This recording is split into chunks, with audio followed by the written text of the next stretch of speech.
علیم من الشیطان الرجیم من حمزه ونفخه ونفثه بسم اللہ الرحمن الرحیم۔ سیدنا صدیق اکبر رضی اللہ تعالیٰ عنہ اور آپ کا خاندان انتہائی بابرکت خاندان، چنانچہ اماں جی عائشہ رضی اللہ عنہا سے مروی ہے، کہتی ہیں کہ غزوہ بنی المصطلق میں ایک ہار عاریۃً اسماء رضی اللہ عنہ اپنی بہن سے لے کر گئی تھی کہ مجھے یہ دے دیں، میں آپ کو واپس کر دوں گی۔ کہتی ہیں جب ہم وہاں پہنچے تو ایک جگہ میرا ہار ٹوٹ کر گم ہو گیا اور وہ ملا ہی نہیں۔ کہتی میں نے اس کو تلاش کرنا شروع کیا تو نبی صلی اللہ علیہ وسلم نے اس تلاش کی وجہ سے میری وجہ سے قافلے کو روک دیا۔ کہتے خیر ہم تلاش کرتے رہے اور وقت گزرتا گیا۔ کہتے اب یہ ایسی جگہ تھی جہاں ہم رکے تھے کہ یہاں پانی میسر نہیں تھا، نہ وضو کے لیے نہ پینے کے لیے۔ کہتے ہیں خیر لوگوں میں باتیں ہونا شروع ہو گئیں تو انہوں نے ابوبکر صدیق رضی اللہ تعالیٰ عنہ کو شکایت کی کہ دیکھ لیجئے کہ عائشہ رضی اللہ عنہ کی وجہ سے ہمیں یہاں رکنا پڑا ہے جہاں بالکل پانی بھی نہیں ہے اور سب لوگوں کو تکلیف ہو رہی ہے۔ چنانچہ کہتی ہیں کہ ابوبکر صدیق رضی اللہ تعالیٰ عنہ میرے پاس آئے۔ اب یہاں پہلے تو ایک بات یہ کلیئر ہو گئی ہے کہ اسلام نے خواتین کو کتنی عزت دی ہے۔ اماں جی عائشہ رسول اللہ صلی اللہ علیہ وسلم کی زوجہ ہیں، یعنی اگر راستے میں سفر میں کہیں ایسی جگہ پہ جہاں پہ رکنا پڑاؤ کرنا ممکن نہ ہو یا مشکل ہو تو اسلام نے عورت کو بیوی کے روپ میں بھی اتنی عزت دی ہے کہ اس کے لیے مرد کو یہ اسوہ اور طریقہ دیا ہے کہ وہ رکے گا اور اس کی چیز کو تلاش کرے گا۔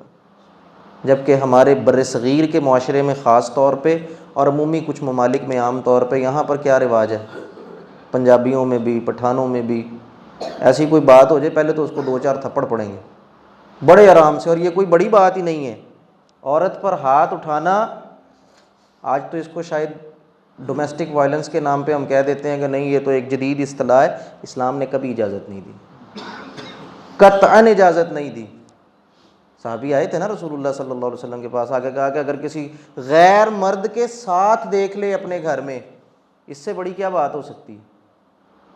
تب بھی کیا کہا، یہ تھوڑی نہ کہا کہ اس کو مار دو فلاں کر دو فلاں کر دو، گواہ نہیں ملتے تو قسم ہوگی اور پھر لعان ہوگا اور پھر معاملہ ہوگا۔ یہ تو نہیں کہا کہ ڈنڈا پکڑو اور پکڑ کے پھینٹی لگا دو، ہڈیاں توڑ دو، ناک کاٹ دو، کان کاٹ دو۔ اسلام میں داخل ہونا ہے تو پورے پورے داخل ہونا ہے۔ اسلام نے ہر ایک کی عزت کو برقرار رکھا ہے اور ہر ایک کو اس کی رسپیکٹ دی ہے۔ اگر وراثت میں عورت کو مرد کی نسبت آدھا حصہ دیا یا کہیں کم دیا ہے تو ماں کے روپ میں مرد سے 3 گنا بھی تو دے دیا درجہ، بیلنس کریٹ کیا ہے، کہیں کسی کو زیادہ جہاں اس کا بنتا تھا، کہیں کسی کو زیادہ۔ الغرض کہتے ہیں کہ میری وجہ سے بہرحال قافلہ روک دیا گیا، رسپیکٹ کی گئی ہے اور اسوہ دے دیا امت کو کہ بیوی کی تکریم کرنی ہے، اللہ کے کلمے سے اور اللہ کے وعدے سے لے کر آئے ان کو۔ کہتے ہیں بہرحال ابوبکر صدیق رضی اللہ تعالیٰ عنہ تو والد تھے۔ کہتے ہیں کہ ایک تو یہ کہ وہ رسول اللہ صلی اللہ علیہ وسلم کی اتنی عزت کرتے تھے کہ انہیں اپنی لاڈلی اولاد بھی ان کے آگے زیادہ عزیز نہیں تھی۔ کہتے وہ آئے اور رسول اللہ صلی اللہ علیہ وسلم میری ران پر سر رکھ کے سو رہے تھے۔ اللہ اکبر! ایک تو یہ دیکھیے کہ ان کی محبت کہ ان کی ران پہ سر رکھ کے سو رہے ہیں، اور پھر ان کا درجہ دیکھیے کہ ران پہ سر رکھ کے سو کون رہا ہے؟ رسول اللہ صلی اللہ علیہ وسلم۔ کہتے ہیں انہوں نے خیر مجھے کچھ ڈانٹ ڈپٹ کی اور کہا کہ تم نے کیا کیا ہے، تمہاری وجہ سے پورا لشکر روکنا پڑ گیا، پانی یہاں ہے نہیں لوگوں کے پاس۔ چنانچہ وہ کہتے ہیں کہ انہوں نے غصے کے اندر میری کوکھ میں کچھ کچوکے لگائے، یعنی میرے پیٹ میں وہ ہلکے ہلکے مکے مارے۔ بہرحال کہتی میں چھوٹی تھی، مجھے تکلیف ہوئی اس کی وجہ سے، تو میں ہلی نہیں بالکل بھی، اس لیے کہ اللہ کے نبی صلی اللہ علیہ وسلم ڈسٹرب نہ ہو جائیں، آپ نہ اٹھ جائیں۔ کہتے خیر چلے گئے۔ صبح ہوئی تو نبی صلی اللہ علیہ وسلم کے پاس سارا معاملہ آیا، بہرحال اللہ تعالیٰ نے برکت دی۔ کہتے ہیں کہ اس کے اندر بھی ہمیں خیر مل گئی کہ اللہ تعالیٰ نے آیت تیمم نازل کر دی۔ کہتے ہیں اسید بن حضیر رضی اللہ تعالیٰ عنہ آئے اور ابوبکر صدیق رضی اللہ تعالیٰ عنہ کو آ کر کہتے ہیں، جس کا مفہوم یہ تھا، کہتے ہیں کہ اللہ نے آل ابو بکر کو اتنی برکت دی ہوئی ہے کہ ان کی وجہ سے ایسی کوئی معاملہ بھی پیش آ جائے تو اس میں بھی خیر نکل آتی ہے۔ ہم یہاں پریشان تھے، پانی نہیں مل رہا، اللہ نے تیمم کی آیتیں نازل کر دی ہیں۔ اللہ اکبر! کہتے ہیں تم لوگوں کا تو درجہ ہی الگ ہے ہم لوگوں سے۔ کہ جو کرتے ہو وہ شریعت بن جاتا ہے۔ اور پھر اماں جی عائشہ کیا کہتی ہیں صحیح بخاری کی روایت میں، کہتی ہیں اور ہار کی بھی حالت یہ تھی کہ جب ہم صبح کو اٹھے اور میری سواری کو اونٹ کو اٹھایا گیا تو اس کے نیچے ہار پڑا ہوا تھا۔ اللہ، ہار بھی وہیں پڑا ہوا ہے، روکا بھی وہیں ہوا ہے، اور پھر امت کے لیے آسانی بھی پیدا فرما دی۔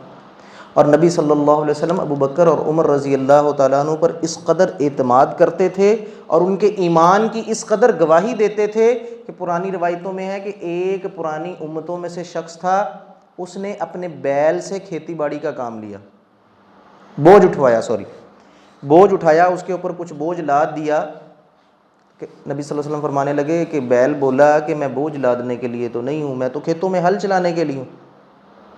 تو ایک شخص بولا سبحان اللہ یا رسول اللہ، کبھی بیل بھی بولتے ہیں بھلا؟ آپ نے فرمایا کہ میں تو اس پر ایمان رکھتا ہوں، اور ابو بکر بھی اس پر ایمان رکھتے ہیں، اور عمر بھی اس پر ایمان رکھتے ہیں، اور راوی کہتے ہیں وہ دونوں اس مجلس میں موجود ہی نہیں تھے۔ رسول اللہ صلی اللہ علیہ وسلم نے اس بات کی گواہی دے دی کہ جو میں کہوں گا ابو بکر بھی مانیں گے اور عمر بھی مانیں گے، یہ ہے ان کا ایمان۔ ایک دوسری روایت میں آتا ہے، وہ بھی صحیحین کی روایت ہے، کہ نبی صلی اللہ علیہ وسلم نے فرمایا کہ ایک شخص چرواہا تھا، اس کی بھیڑ کو، اس کی بکری کو بھیڑیا اٹھا کر لے گیا، تو خیر اس نے کوشش کی اور تردد کر کے وہ بھیڑیے سے اس بکری کو چھڑوا کے لے آیا، اور جب وہ بکری اس نے چھڑوا لی تو بھیڑیا بولنے لگا کہ تم اس دن مجھ سے کیسے چھڑواؤ گے جس دن تم لوگ یہاں نہیں ہوگے۔ شارحین نے اس کی کئی شرح کی ہیں، وہ کہتے ہیں اس سے مراد اس کی قیامت کا دن ہو سکتا ہے، اس سے مراد اس کی میلے کا دن ہو سکتا ہے، اس سے مراد یہ ہو سکتا ہے کہ جب تم لوگ یہاں نہیں ہوگے۔ چنانچہ کہتے ہیں کہ سامعین میں سے ایک شخص نے پھر یہی بات کی، اس نے کہا سبحان اللہ، بھلا بھیڑیا بھی بولتا ہے؟ نبی صلی اللہ علیہ وسلم نے فرمایا میں تو اس پر ایمان رکھتا ہوں، اور ابو بکر اس پر ایمان رکھتا ہے، اور عمر اس پر ایمان رکھتا ہے۔ اللہ اکبر، آپ دونوں کے ایمان کی اور صداقت کی گواہی رسول اللہ دے رہے ہیں۔ یہ ہے سیدنا صدیق اکبر رضی اللہ تعالیٰ عنہ کا درجہ۔ ایک دفعہ آپ کی لڑائی ہو گئی، کہتے ہیں ایک شخص نے آپ پر سب و شتم کیا، آپ کو برا بھلا کہا، جو جس طرح کے الفاظ وہ کہہ سکتا تھا وہ کہتا رہا، اور رسول اللہ صلی اللہ علیہ وسلم موجود تھے اور آپ مسکرا رہے تھے۔ صحابی کہتے ہیں ابو بکر صدیق رضی اللہ تعالیٰ عنہ نے کچھ دیر تو برداشت کیا، اور پھر جب وہ حد سے ہی بڑھ گیا تو آپ نے بھی اس کو جواب دے دیا۔ جب آپ نے اس کو جواب دیا تو نبی صلی اللہ علیہ وسلم خیر آپ کچھ ناراضگی اور خفگی کا اظہار کیا اور آپ اٹھ کر چلے گئے۔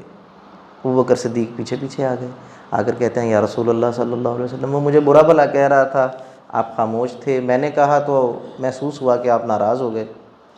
آپ نے کہا ابو بکر 3 چیزیں یاد رکھنا، پہلی تو یہ ہے ان 3 پوائنٹس کے علاوہ، آپ نے فرمایا کہ جب تم خاموش تھے نا تو تمہاری طرف سے فرشتہ جواب دے رہا تھا، اور جب تم نے بھی جواب دینا شروع کیا اور یہاں پر لڑائی بڑھ گئی تو شیطان بیچ میں پڑ گیا، اور جہاں شیطان ہو وہاں میں نہیں آتا۔ پھر آپ نے کچھ نصیحتیں فرمائی، آپ نے کہا کوئی بندہ حق پر ہو جھگڑے میں وہ جھگڑا کرے اور پھر اس وجہ سے وہ خاموش ہو جائے کہ اللہ مجھ سے راضی ہو جائے تو اللہ اس کی مدد کرتا ہے۔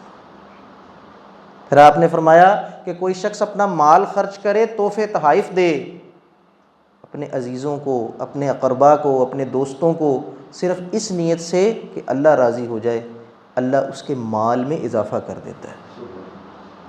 پھر آپ نے فرمایا اور اگر کوئی شخص لوگوں کے آگے ہاتھ پھیلائے، مانگنا شروع کر دے، تنگ دستی کا اظہار کرے، اللہ اس کو اور تنگ دست کر دیتا ہے۔ فرمایا ان 3 چیزوں کو یاد رکھنا، خیر ملتی جائے گی۔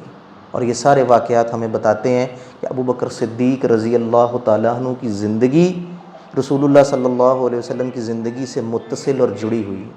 آپ کی سیرت پر عمل کر کے ہم اس راستے کو پا سکتے ہیں جو جنت تک جاتا ہے، جو رسول اللہ صلی اللہ علیہ وسلم کی ہمسائیگی تک جاتا ہے۔ اللہ تعالیٰ سے دعا ہے کہ اللہ تعالیٰ ہمیں جنت عطا فرمائے، جنت میں رسول اللہ صلی اللہ علیہ وسلم کی ہمسائیگی نصیب فرمائے، پھر ہم سے راضی ہو جائے۔ اقول قولی ھذا استغفر اللہ لی ولکم ولسائر المؤمنین والمؤمنات۔